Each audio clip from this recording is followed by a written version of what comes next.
Kasus guru yang mencubit murid yang berujung di pengadilan memasuki tahap tuntutan. Sambudi, guru yang dituduh mencubit muridnya, dijerat dengan Undang-Undang Perlindungan Orang tua wali Anak. murid beserta anak mereka yang bersekolah di Sekolah Dasar Negeri 2 Patoman, Kecamatan Belimbing Sari, Banyuwangi, Jawa Timur mendatangi Mapolsek Rogo Jampi.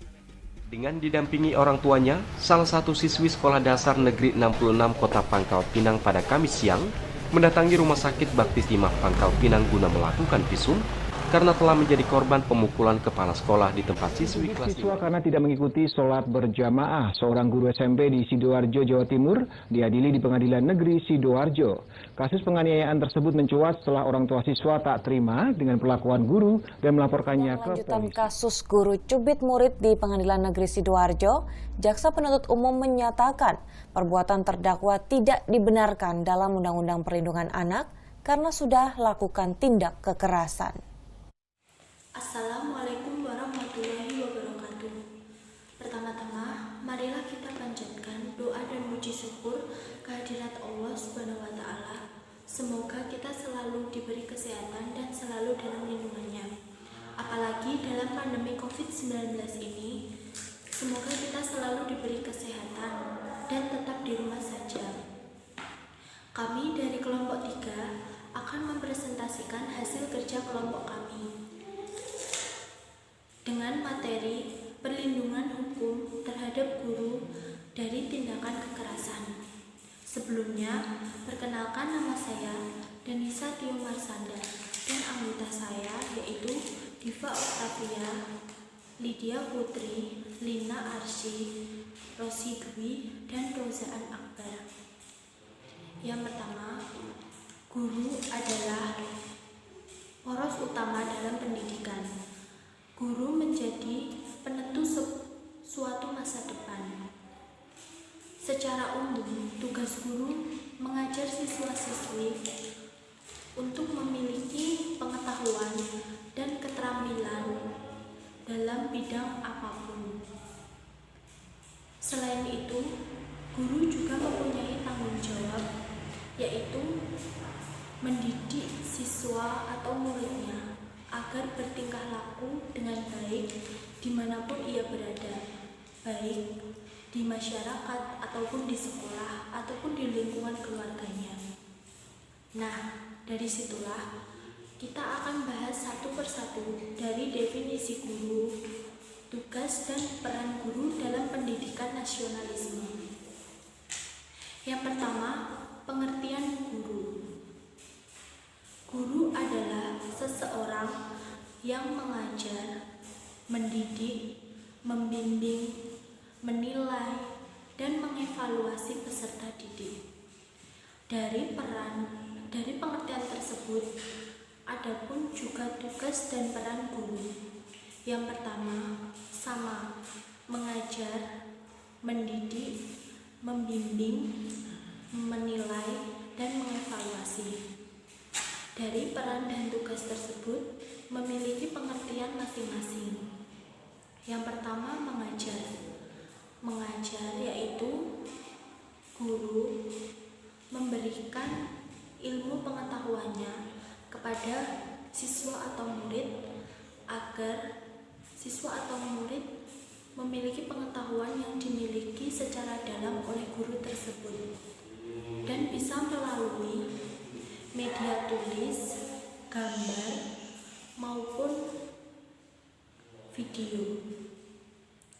Dan yang kedua yaitu mendidik.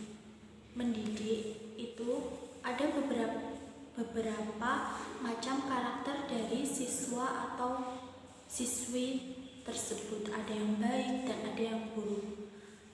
Dan bagaimanapun guru mendidiknya agar siswanya menjadi atau berperilaku baik. Dari situlah guru mendidiknya agar siswanya berperilaku baik dan agar bisa membedakan mana perilaku baik dan mana perilaku yang buruk. Yang ketiga, membimbing. Guru membimbing ketika siswa atau murid ada tugas atau ada kesulitan dalam apapun. Guru berusaha untuk membimbingnya agar siswa tersebut tahu dan agar siswanya paham apa yang diterangkannya. Yang keempat, menilai. Guru menilai siswa atau murid dari ujian, ulangan, atau penilaian sikap. Yang terakhir yaitu mengevaluasi. Guru mengevaluasi dari nilai atau sikap peserta didik. Mengevaluasi itu artinya seperti akhir dari tugas dan peran guru tersebut. Tapi dari segi tugas dan peran tersebut, terkadang masih ada yang suka meremehkan guru. Seperti contohnya ketika guru menerangkan di depan, siswanya malah rame sendiri atau tidak memperhatikan gurunya yang sedang menerangkan. Contohnya lagi, ketika diberi pekerjaan rumah, siswanya tidak mengerjakan, malah dia lebih mementingkan main game online atau yang lainnya. Adapun kasusnya yaitu siswa atau murid yang memukul gurunya. Di dalam kasus tersebut, guru mendapatkan perlindungan hukum dan ada pasal 1 ayat 1 Undang-Undang Nomor 14 Tahun 2005 tentang Guru dan Dosen atau UU-GD. Dalam rangka melaksanakan tugas profesi guru diwajibkan untuk senantiasa meningkatkan profesionalismenya. Saat ini profesi guru juga dihadapkan pada tantangan yang semakin kompleks. Seiring dengan adanya perubahan cara pandang masyarakat yang secara sadar terpengaruh oleh doktrin perlindungan hukum terhadap anak, termasuk anak didik. Yang kedua, pasal 39 ayat 1 Undang-Undang Guru dan Dosen menyebutkan bahwa pemerintah daerah, masyarakat, organisasi, profesi, dan satuan pendidikan wajib memberikan perlindungan terhadap guru dalam melaksanakan tugas. Selanjutnya, pasal 2 sebagaimana yang disebut pada ayat 1 meliputi perlindungan hukum, perlindungan profesi, serta perlindungan keselamatan dan kesejahteraan kerja. Tapi hingga saat ini belum peraturan pelaksanaan yang secara teknis operasional mengatur berbagai macam perlindungan terhadap guru, termasuk perlindungan hukumnya. Akibatnya, ketika dihadapkan pada kasus hukum tertentu, posisi guru acap kali menjadi sangat lemah. Dalam kasus-kasus tertentu, guru selain diadukan sebagai pelaku kekerasan terhadap siswa dalam barang, justru guru menjadi korban kekerasan dari siswa dan atau orang tua siswa. Pertama, guru dilaporkan hak perlindungan anak ketika memberikan sanksi pelanggaran disiplin terhadap siswanya, seperti dijawab, dipukul, dibentak, disuruh lari mengelilingi halaman, disuruh push up, disuruh menghormati bendera, dan lain-lain. Jenis-jenis hukuman disiplin seperti itu tidak lumrah dengan pendidikan masa-masa kini. Saat ini dinilai tidak lagi mendidik, bahkan dianggap melanggar Undang-Undang Perlindungan Anak. Berarti faktanya guru belum mengetahui Undang-Undang Perlindungan Anak di lapangan yang sebenarnya. Mereka memberikan hukuman disiplin yang diberikan kepada siswa itu dianggap sebagai biasa, karena pada zaman dulu atau pada saat guru tersebut menjadi siswa atau teman-temannya boleh jadi pernah mengalaminya hukum disiplin seperti itu. Bahkan ada hukuman dan hukumannya lebih keras daripada yang disebutkan di atas tadi. Misalnya dicambuk kakinya, terus bagi siswa yang tidak mengerjakan tugas disuruh lari, dan hukuman disiplin yang diberikan kepada siswa harus berpedoman kepada tata tertib sekolah dan undang-undang Undang-undangnya nomor 35 tahun 2014 tentang perubahan atau Undang-Undang nomor 23 tahun 2002 tentang perlindungan anak. Penulisan disebut Undang-Undang Perlindungan Anak. Dan selanjutnya pada kasus kedua, guru menjadi korban kekerasan siswa atau orang tua siswa. Kasus kekerasan terhadap guru dalam bentuk pemukulan pada tahun 2015 lalu terjadi di sebuah SMA. Berita yang paling menghebohkan dan membuat masyarakat terutama pada guru geram adalah kasus kekerasan dalam bentuk terhadap seorang guru SMK. Kasus itu bermula saat si guru menagih tugas kepada anak dan si anaknya tidak mengerjakan PR sehingga ditegur oleh sang guru. Saat ditegur, siswa tersebut menendang pintu dan mengucapkan kata-kata yang tidak pantas untuk didengar, kata-kata kotor, membuat guru naik pita hitam menampar siswa tersebut. Sehingga anaknya itu pun langsung mengadu kepada orang tuanya dan kedua orang tuanya pun langsung ke sekolah menemui kepala sekolahnya karena anak tersebut itu berakibat lukanya memar. Dan posisi tersebut seorang guru pada kasus tersebut terlihat bahwa posisi seorang guru sebagai tenaga pendidik seringkali berada pada posisi yang dilematis antara tuntutan profesi dan kelakuan masyarakat. Di satu sisi, mereka dituntut untuk mampu mengantarkan peserta didiknya mencapai tujuan pendidikan. Namun di sisi lain, kala para guru berupaya untuk menegakkan kedisiplinan, mereka dihadang oleh Undang-Undang Perlindungan Anak dan Komisi Perlindungan Anak. Saya akan melanjutkan presentasi dari Mbak Diva. Yang sudah dipresentasikan oleh Mbak Diva tadi adalah pasal 39 ayat 1, pasal 2, dan pasal 3. Di mana pada pasal 3 intinya berisi tentang perlindungan hukum terhadap kekerasan, ancaman, dan lain sebagainya. Nah, selanjutnya saya akan membahas tentang pasal 4 dan pasal 5. Di dalam pasal 4 itu sendiri mengandung atau berisi tentang perlindungan profesi sebagaimana yang sudah dikatakan pada pada ayat 2. Ayat 2 tersebut yang berisi tentang perlindungan hukum, perlindungan profesi, dan perlindungan kesehatan dan keselamatan kerja. Lalu pada pasal 4 ini mencangkup tentang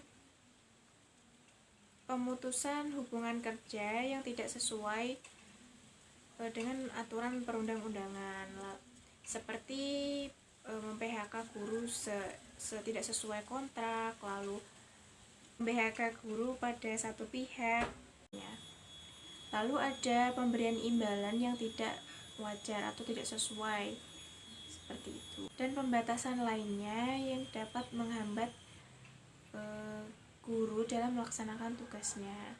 Sekarang pasal 5 yang isinya adalah perlindungan, kesehatan, dan keselamatan kerja sebagaimana yang dimaksud pada ayat 2. Pada pasal 5 tersebut mencangkup perlindungan terhadap resiko gangguan keselamatan kerja, kecelakaan kerja, kesehatan kerja, dan resiko lainnya. Dalam hal ini pemerintah atau Kementerian Pendidikan dan Kebudayaan akhir-akhir ini sedang gencar-gencarnya memberikan pelatihan dan perlindungan kepada guru atau bagi guru di seluruh tanah air ini yang sedang melakukan tugas-tugasnya untuk mencerdaskan kehidupan bangsa. Hal ini sesuai dengan amanat dalam Undang-Undang Republik Indonesia Nomor 20 Tahun 2003 tentang Sistem Pendidikan Nasional. Lalu dipertegas di Undang-Undang Republik Indonesia Nomor 14 Tahun 2005 tentang guru dan dosen, di mana ditegaskan bahwa pemerintah daerah, masyarakat, organisasi profesi, dan atau suatu pendidikan wajib memberikan perlindungan terhadap guru dalam melaksanakan tugas. Dalam peraturan pemerintah nomor 74 tahun 2008 tentang guru menyebutkan bahwa guru berhak mendapatkan perlindungan dalam melaksanakan tugas dalam bentuk rasa aman dan jaminan keselamatan dan kesehatan kerja atau K3 dari pemerintah daerah, suatu pendidikan, organisasi profesi, dan atau masyarakat sesuai dengan kewenangan masing-masing. Lebih lanjut, pasal 41 menyebutkan guru berhak mendapatkan perlindungan hukum dari tindak kekerasan, ancaman, perilaku diskriminatif, intimidasi.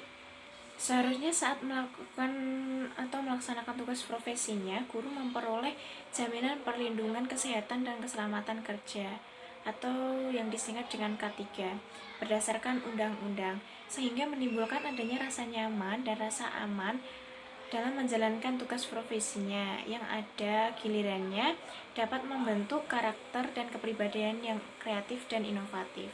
Tetapi faktanya, kenyataan miris kembali mencuat ke permukaan. Bicara tentang tragedi yang menimpa seseorang guru tersebut tewas akibat kekerasan oleh muridnya. Menjadi contoh sederhana mengapa pentingnya guru memahami bahwasannya dia sangat dilindungi saat bertugas. Perlindungan guru meliputi perlindungan profesi dan perlindungan K3, sehingga warga sekolah seharusnya sudah menyediakan ataupun membentuk sarana perlindungan sekolah dari ancaman-ancaman seperti yang dialami oleh seorang guru tersebut. Sebenarnya apa sih manfaat dari K3 itu? Dengan adanya penerapan K3 di sekolah-sekolah di tanah air ini, maka akan tercipta budaya disiplin pada saat melakukan pekerjaan sebagai seorang guru. Kita harus banyak belajar kepada masyarakat di Singapura dan Malaysia. Para pelajar di Singapura dan Malaysia yang bekerja pada sektor pelayanan seperti tukang becak, supir, pramugari, lalu guru dan sebagainya sudah memiliki kemampuan dasar untuk melakukan pertolongan pertama pada kecelakaan kerja. Misalnya, ketika ada penumpang atau siswanya yang tiba-tiba mengalami sakit jantung secara tiba-tiba, mereka sudah dibekali kemampuan untuk melakukan pertolongan pertama atau yang harus dilakukan saat orang tersebut sakit sampai mendapatkan perawatan medis. Sementara di sekolah-sekolah kita masih miris. Apakah di sekolah-sekolah kita sudah dibekali petunjuk-petunjuk keselamatan kerja? Apakah sudah terjadi stiker-stiker menunjuk? Tapi itulah faktanya, ketika negara-negara tetangga sudah pada melaju pada penerapan sistem pendidikan yang lebih menyentuh pada K3, kita masih pada tahap memulai. Harapannya sumber dalam penerapan K3 di dunia pendidikan dapat menghasilkan sumber daya manusia Indonesia yang punya kesadaran kesehatan dan keselamatan kerja, mengenal kemungkinan kondisi berbahaya dan yang akan terjadi di sekitar kita, mampu menyelamatkan korban atau memberikan bantuan hidup kepada korban kecelakaan, mampu memberikan kekurangan serta memiliki kesadaran ber-K3 untuk kehidupan yang lebih baik, terutama untuk negara kita yaitu Indonesia. Guru merupakan profesi yang sangat mulia. Banyak orang yang terlahir dari didikan guru. Melalui profesinya, guru berbakti atau mengabdi kepada negara. Tugasnya dilaksanakan dengan sepenuh hati. Profesi guru bukan hanya sebatas mengajar, tetapi menyampaikan juga materi pembelajarannya. Tugas guru mengajar, mendidik, melatih, membimbing, dan mengevaluasi siswa. Guru juga membimbing dan melatih siswa supaya menjadi siswa yang lebih baik lagi. Untuk menjalankan amanat undang-undang, inilah guru menjalankan profesinya dalam mendidik. Namun kenyataannya, ketika mau menjalankan tugas mendidik, banyak guru yang terlibat dalam sebuah masalah hukum. Banyak guru yang masuk ke BUI karena melanggar Undang-Undang Perlindungan Anak. Banyak yang menyebabkan terjadinya pelanggaran hukum terhadap anak di sekolah. Terlalu rumit diperdebatkan permasalahan ini.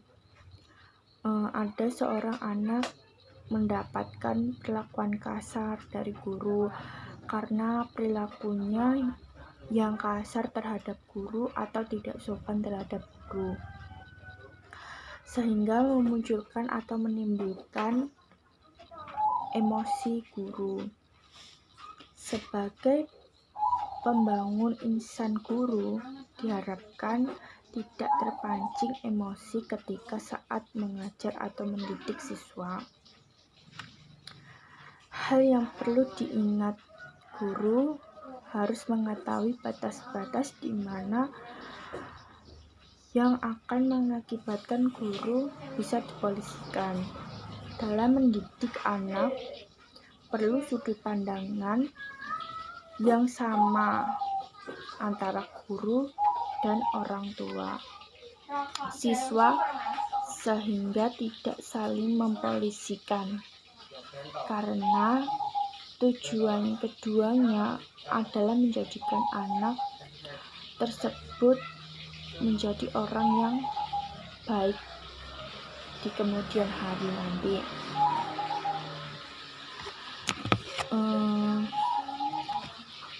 Perlindungan bagi guru merupakan hal yang mutlak, tetapi sayangnya banyak guru yang bekerja tidak kepastian baik dengan status kepegawaiannya.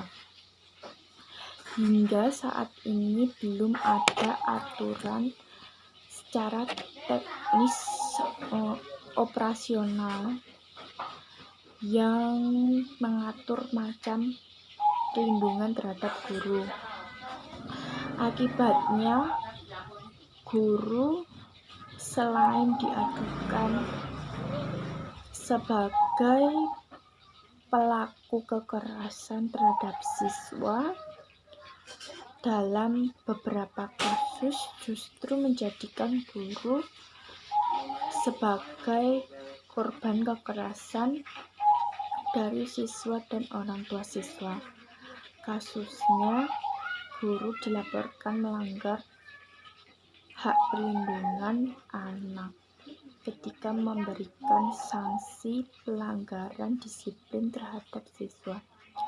Contohnya, dijewer, dipukul, dibentak, dicubit, disuruh lari mengelilingi halaman sekolah, menyapu halaman, disuruh push up beberapa kali, disuruh menghormat bendera dalam kondisi cuaca panas, sampai akhir pelajaran selesai, membersihkan toilet, dan sebagainya.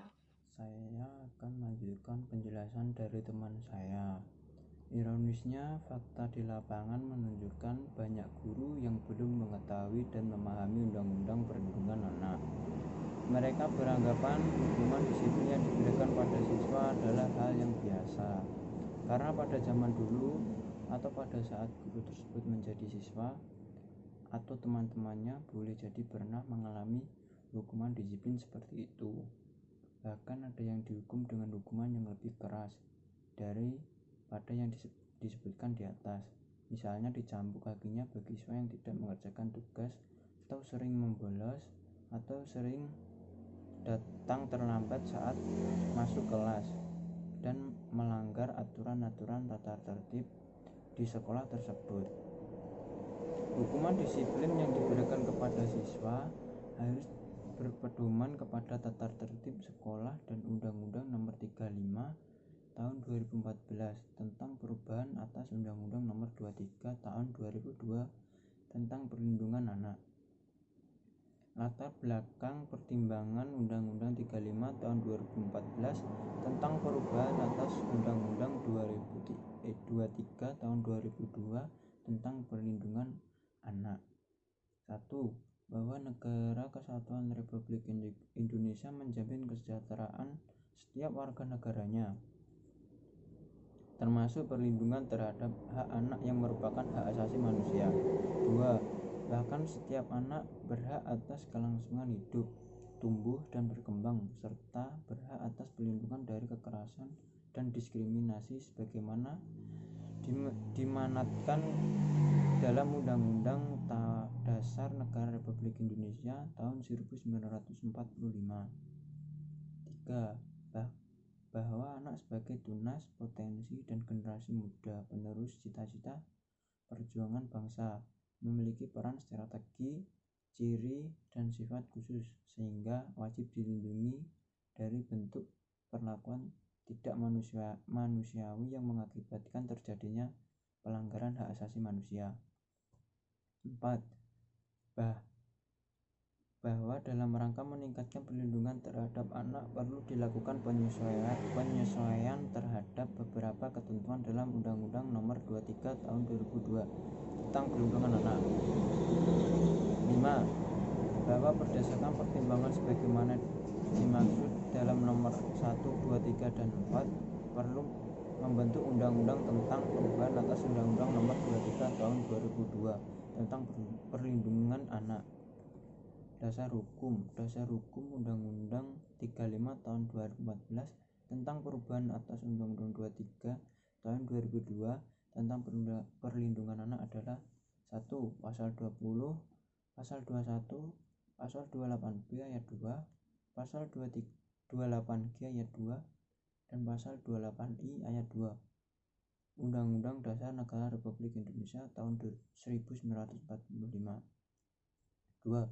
Undang-Undang Nomor 23 Tahun 2002 tentang perlindungan anak atau Lembaran Negara Republik Indonesia tahun 2002 Nomor 109 tambahan Lembaran Negara Republik Indonesia Nomor 4235. 3. Undang-Undang Nomor 11 Tahun 2002 tentang Sistem Peradilan Pidana Anak atau Lembaran Negara Republik Indonesia tahun 2012 Nomor 153 tambahan Lembaran Republik Indonesia Nomor 5332. Baik, saya akan melanjutkan pembahasan tentang perlindungan hukum terhadap guru dari tindakan kekerasan yang sebelumnya sudah dibahas oleh teman-teman saya di awal tadi, yang banyak sekali menjelaskan tentang definisi guru, peran guru, cara pandang masyarakat terhadap guru, bagaimana pemerintah melindungi para guru ini. Ada juga bagaimana profesionalisme guru ini dalam mendidik, dan bagaimana anak-anak zaman dahulu itu dididik oleh seorang guru yang memang kalau dibanding dengan sekarang itu, kalau masalah menegur siswa atau memperingatkan siswa itu zaman sekarang itu nggak ada apa-apanya daripada zaman dulu. Mungkin sudah disampaikan oleh teman saya Diva bahwasanya zaman dahulu itu kalau memperingatkan murid itu benar-benar keras, benar-benar sampai murid itu kapok. Mungkin dengan cara dia disuruh mengangkat kaki selama berjam-jam mungkin, atau mungkin membersihkan toilet, atau mungkin lari-lari di lapangan, bisa dipukul lebih keras lagi. Tapi kita bisa lihat sendiri bahwa zaman dahulu itu tidak ada orang tua yang berani melaporkan guru kepada polisi. Tapi kita lihat zaman sekarang banyak sekali anak dicubit dikit dilaporkan polisi, mentang-mentang mungkin itu anak camat atau anak pejabat. Ini orang tua zaman sekarang ini memang beda dengan zaman dulu. Orang tua zaman dulu itu kalau anaknya merasa dipukul sama guru, yang disalahkan itu bukan gurunya, tapi yang disalahkan itu anaknya. Yang dimarahi, yang dikasih tahu itu anaknya. Berarti ini kembali lagi pada faktor pembentukan karakteristik anak. Karena apa? Pada saat anak ini kecil itu kan yang mendidik pertama kali, madrasah pertama kali untuk anak itu adalah orang tuanya, terutama ibu. Bagaimana orang tuanya ini dari kecil mengajarkan kepribadian yang baik atau kepribadian yang buruk. Ya, kalau misal kepribadian yang diajarkan itu baik, mereka anak-anak kalau ditegur guru juga akan menjadi baik, akan merasa kalau dirinya salah, akan nurut juga sama gurunya. Orang tuanya aja dia nurut, apalagi sama gurunya.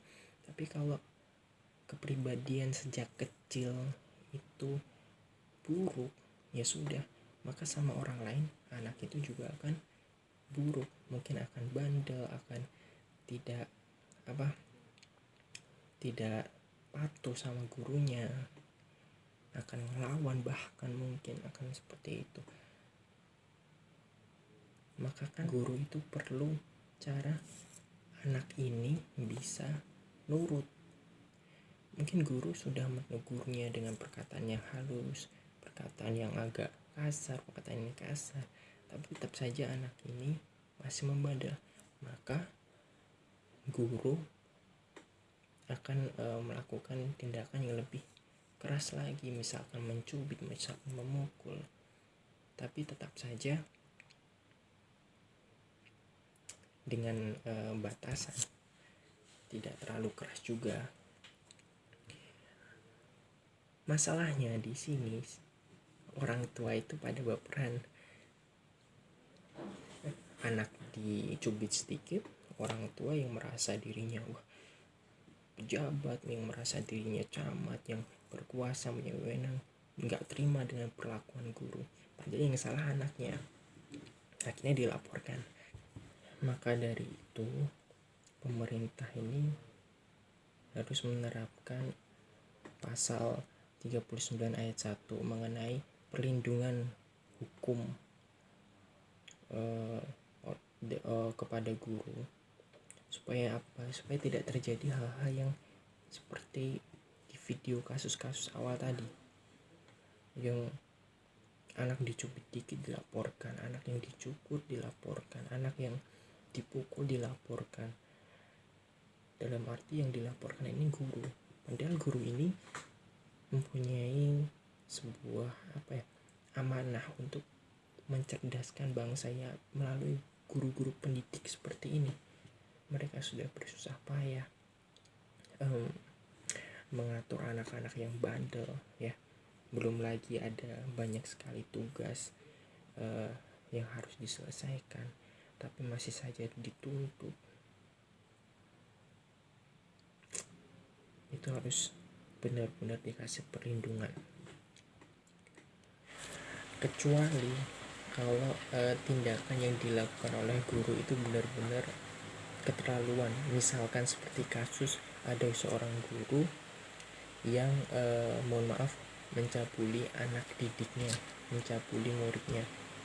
Itu sudah sangat keterlaluan dan termasuk dalam perlindungan anak, ya, hukum perlindungan anak.